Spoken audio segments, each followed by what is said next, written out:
আসসালামু আলাইকুম। আমি আজকে আপনাদের সাথে শেয়ার করব সাজনার রেসিপি। সাজনাগুলো কেটে পরিষ্কার করে নেব। এরপর প্যানে ডাল ঢেলে দেব।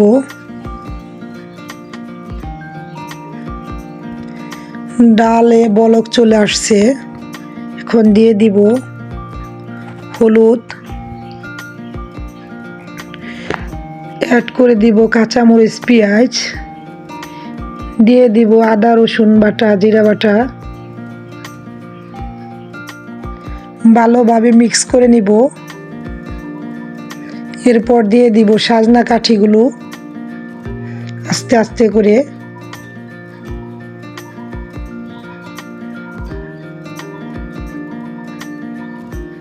সাজনাগুলো সিদ্ধ হওয়ার জন্য ডালের ভিতরে দিয়ে দিব লবণ। সাজনাগুলো নেড়ে নিব। এবার ঢেকে দিব কিছুক্ষণের জন্য। সাজনা কাঠি সিদ্ধ হয়ে গেছে।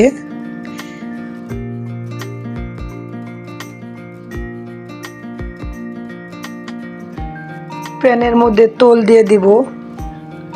তেল গরম হয়ে গেছে। দিয়ে দেব রসুন কুচি, দিয়ে দেব পেঁয়াজ কুচি, অ্যাড করে দিব দারচিনি, এলাচ, তেজপাতা। পেঁয়াজ রসুন লালচে হয়ে আসছে।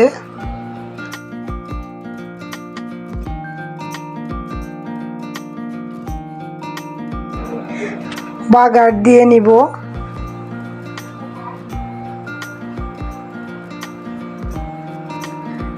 ভালোভাবে মিক্স করে নিব। হয়ে গেছে আমার সাজনা ডাল।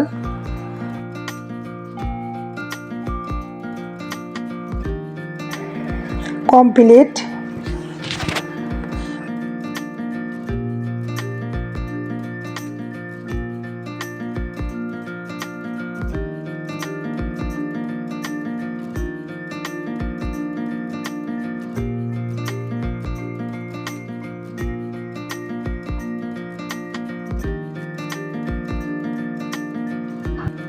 আজকে সাজনা ডাল দিয়ে পেট ভরে খাবো। খুদা হাফেজ।